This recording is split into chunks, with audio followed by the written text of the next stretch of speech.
Hi friends, movie start होती है और यहाँ पर एक लड़के की आंख एक टब में खुलती है जिसमें पानी भरा होता है और जैसे ही वो पाँव हिलाता है वहाँ पे पानी बाहर अंदर बहना शुरू हो जाता है, जिसकी वजह से अंदर से पानी निकल जाता है। टब का नॉट खुल जाता है। अब यहाँ पर जैसे ही वो टब से बाहर आता है वहाँ पे वो देखते हैं कि टब के अंदर एक ब्लू रंग की चीज़ थी जो पानी के साथ ही अंदर बह गई। खैर, इस चीज़ को इग्नोर करके फिलहाल तो वो ये सोचना चाह रहा था कि वो है कहाँ पर। यहाँ पर कमरे में लाइट चलती हैं जिसकी वजह से उसको समझ नहीं आ रहा था कि यहाँ पे हो क्या रहा है। यहाँ पर एक और आदमी भी उसके साथ था, यानी डॉक्टर लॉरेंस और एडम। ये दो लोग इस रूम में बंद थे।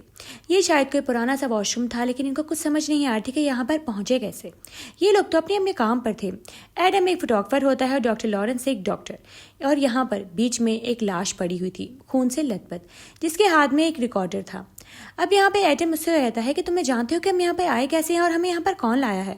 और यहाँ पर इसकी जेब में से एक लेटर निकलता है जिसके ऊपर एडम लिखा हुआ था। इसके साथ उसको एक छोटी सी कैसेट मिलती है और यहाँ डॉक्टर लॉरेंस कहते हैं कि खोल के देखो उसमें आखिर लिखा क्या है। और जैसे ही वो अपने नाम वाला लेटर खोलता है उसके हाथ में एक छोटी सी कैसेट आ जाती है जो कि उसी रिकॉर्डर में लगनी थी जो उस डेड बॉडी के पास पड़ा था, और शायद एक की थी और एक बुलेट। ये तीन चीज़ें उसके अंदर से निकलती हैं जिसको देखकर वो समझ नहीं पा रहा था कि कोई गेम कर रहा है उसके साथ।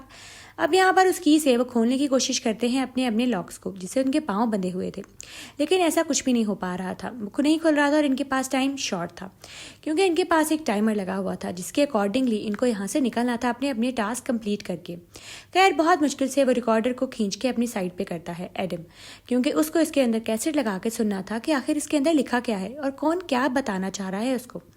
खैर, लेटर पढ़ने के बाद अब उनको कैसेट सुननी थी और जैसे ही वो कैसेट को ऑन करता है वहाँ पे कुछ चीज़ें थी जो उसके बारे में ही थी कि तुम्हें ये टास्क पूरा करना होगा तभी तुम यहाँ से निकल सकोगे। तुमने जिन लोगों के साथ जो जो बुरा किया है तुम्हें सब कुछ अच्छा करने का एक और मौका मिलेगा। और डॉक्टर लॉरेंस की कैसेट में भी यही था कि तुम दोनों बिल्कुल भी अच्छे इंसान नहीं हो और मैं तुम लोगों को मौका दे रहा हूँ अपनी ज़िंदगी को दोबारा से करेक्ट करने का और सही पाथ पे लाने का।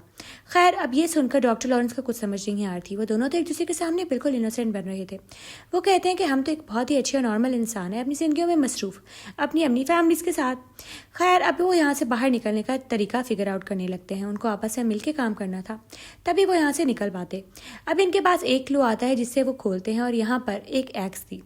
अब ये एक्स से वो लॉक काटने की कोशिश करते हैं। सबसे पहले तो एडम काटने की कोशिश करता है। डॉक्टर लॉरेंस कहते हैं कि तुम ध्यान से ये काम करो, खुद को मत मार लेना। और यहाँ पर एडम लग जाता है इस एक्स से काटने के लिए। डॉक्टर लॉरेंस भी इस लॉक को काटने की बहुत कोशिश करते हैं, लेकिन वो जंजीर बहुत ही ज़्यादा मजबूत थी जिससे उन दोनों के लॉक खुलने वाले बिल्कुल भी नहीं थे। अब यहाँ पर इनको कुछ समझ में नहीं आ रहा था कि ये लोग कहाँ पे फंस गए हैं। उनको गुस्सा भी आ रहा था और इनको फ्रस्ट्रेशन भी हो रही थी और उनका यहाँ पर दिल भी बहुत घबरा रहा था और वो सोच रहे थे कि शायद जिसने हमें पकड़ा है वो हमारी फैमिली को कोई नुकसान ना पहुँचा दे। डॉक्टर लॉरेंस उसको बताते हैं कि मेरी एक बीवी और एक बेटी भी है, लेकिन वो नहीं जानते कि मैं कहाँ पर हूँ। यहाँ वो दोनों सर पकड़े बैठे थे कि हम लोग यहाँ से निकलें कैसे। इनको कोई क्लू समझ नहीं आ रहा था और कोई भी बाहर निकलने का रास्ता समझ नहीं आ रहा था। खैर, यहाँ पे एडम कहता है कि हमें समझ आ गई है कि जो एक्स है ये पैर काटने के लिए दी गई है। डॉक्टर को समझ आ गई थी कि इस एक्स से सिर्फ पाँव ही कट सकता है और कुछ भी नहीं हो सकता। वो चाहता है कि हम टॉर्चर हों। और यहाँ पर इसको समझ आ गई थी कि ये कौन कर रहा है। जिगसॉ एक ऐसा सीरियल किलर जो लोगों को पकड़ के मारता है, बल्कि खुद भी नहीं मारता, उनको ऐसी सिचुएशन में डाल देता है कि वो खुद ही अपने आप को मार ले और उनको उनके किए की सज़ा मिल जाए। अब यहाँ पर इस दो डिटेक्टिव इस मिशन के ऊपर काम कर रहे होते हैं, सीरियल किलर जिगसॉ के ऊपर, और वो उसको ढूंढ लेते हैं। लेकिन जब भी वो वहाँ पे पहुँचते हैं उतनी देर में जिगसॉ का जो विक्टिम होता है वो मारा जा चुका होता है। खैर, वो उसकी इन्फॉर्मेशन डॉक्टर लॉरेंस के पास भी लेकर आए थे ताकि वो पोस्टमार्टम कर सकें उसका। वो यहाँ पर बताते हैं कि मैं उसके बारे में कुछ भी नहीं जानता था और मैंने इस चीज़ में कोई इंटरेस्ट भी शो नहीं किया। मैंने उन डिटेक्टिव से कोई फालतू बात नहीं की, ना इनके बारे में इन्फॉर्मेशन लेना चाहिए। मुझे क्या पता था कि मुझे कल को इसकी ज़रूरत पड़ सकती है। खैर, अब वो दोनों डिटेक्टिव इस मिशन पर लगे तो हुए हैं और वो शायद हमें ढूंढ भी लें क्योंकि हम कन्फर्म तौर पर जिगसॉ के विक्टिम बन चुके हैं। खैर, वो बताता है कि डिटेक्टिव इस चीज़ के ऊपर बहुत ज़्यादा फोकस है कि उन्हें उस जिगसॉ को ढूंढना है जो लोगों को टेरराइज करके मारता है और अपने विक्टिम्स को बहुत बुरी तरीके से टॉर्चर करता है। उसकी टॉर्चर की हुई एक लड़की भी वहाँ पर आई थी जिसके मुंह के ऊपर उसने एक बहुत ही खौफनाक चीज़ बांध दी थी और उसको कहा था मर जाओगी, इसको खोलो। खैर, उसने खोल तो लिया लेकिन वो बहुत मुश्किल से बची, लेकिन वो अब एक नॉर्मल ज़िंदगी नहीं गुजार पा रही। उसके दिमाग पे असर हो चुका था।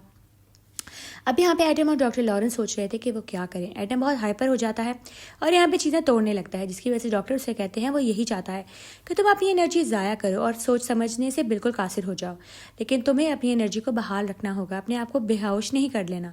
खैर, यहाँ से इसको एक फ़ोटो भी मिलती है जिससे इसके बीवी और बेटी की थी डॉक्टर की, और यहाँ पे उसको समझ आ गई थी कि उसी की बच्ची उसके हाथ में आ गई है जो कि जिगसॉ है। लेकिन वो इसके बारे में डॉक्टर को नहीं बताता कि वो और ज़्यादा परेशान हो जाएगा। मैं उसको आखिर कैसे बताऊं कि तुम्हारी बीवी और बेटी खतरे में हैं, वो तो पहले ही बहुत अपसेट होगा।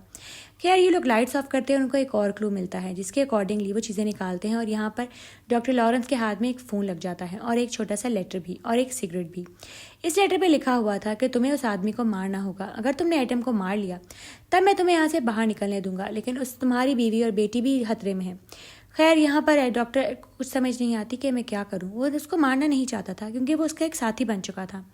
खैर और जिक्सॉ इन सबको यहाँ पर देखकर बहुत इंजॉय कर रहा था, क्योंकि यही तो उसका काम था, अपने विक्टिम को सरप्राइव करते हुए देखना, उसको टॉर्चर करना।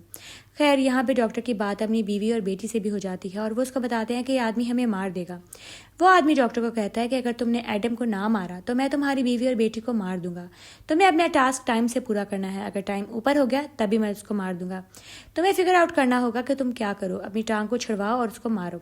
यहाँ पे एडम उसको कुछ पिक्चर्स दिखाता है और कहता है देखो तुम कोई अच्छे इंसान नहीं थे, ना मैं कोई अच्छा इंसान हूँ, हम दोनों एक दूसरे के साथ क्या मजाक कर रहे हैं। और यहाँ पे एक तस्वीर में डॉक्टर लॉरेंस को अपना एक असिस्टेंट नजर आता है जो कि इसके साथ ही काम कर रहा था, यानी वो ही है जिसने उसकी बीवी और बेटी को पकड़ के रखा हुआ है। टाइम बहुत शॉर्ट था, बल्कि 1 मिनट रह गया था और खैर वो मिनट भी ओवर हो जाता है और यहाँ पर वो उसकी बीवी और बेटी को मारने लगता है। इसका नाम जो था वो उसके असिस्टेंट का, ये इसको पता लग जाता है कि कौन है। उसको समझ आ गई थी कि वो कौन है और उसे कॉल करके कहता है कि मैं जानता हूँ तुम कौन हो। और वो आदमी कहता है अब तुमने टाइम ओवर कर दिया है, अब मुझे जो टास्क मिला है मैं अपना टास्क करूँगा और तुम अपना टास्क करो। लेकिन डॉक्टर यहाँ पे अपना पाँव काटना शुरू कर देता है क्योंकि उसको एडम को मारना था और वो पाँव काटते हुए गन लेकर आगे आता है। और यहाँ पर दूसरी साइड पे हम डिटेक्टिव्स को देखते हैं जो उस आदमी को पकड़ लेते हैं जिसने उसकी बीवी और बेटी को पकड़ा हुआ था। खैर इनको ये आइडिया हो गया था कि ये जिक्सॉ नहीं है, ये भी जिक्सॉ के कहने पर ही काम कर रहा था, ये भी उसका विक्टिम था, इसका टास्क उनको मारना था।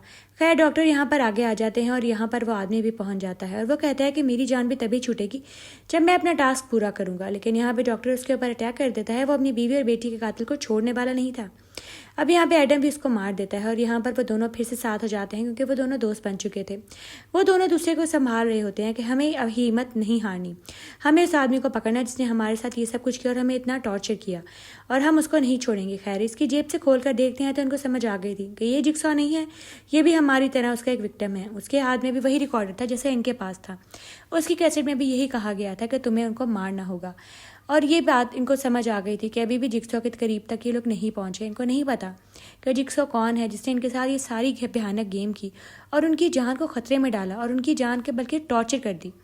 अब यहाँ पर वही डेड बॉडी उठ के बैठ जाती है और हमें समझ आ गई थी कि यही जिक्सॉ है, वही बूढ़ा आदमी जो सबको टॉर्चर करने में बहुत इंजॉय करता है।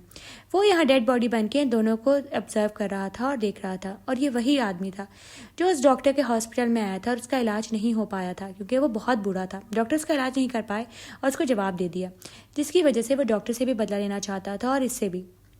अब इन्हें समझ आ जाती है कि वो तो बड़े आराम से यहाँ पे इनको छोड़कर बाहर चला गया और कहता है जो की थी तुम्हारे यहाँ से बाहर निकलने की वो तो तुमने पानी में बहा दी टब में, अब तुम दोनों यहीं पर मरोगे। खैर डॉक्टर की तो जान वैसे ही निकल चुकी थी बेहोश होकर, उसका तो बहुत खून बह जाता है और वो उसको भी छोड़ के यहाँ पर मरने के लिए चला जाता है। यहीं पर मूवी एंड हो जाती है।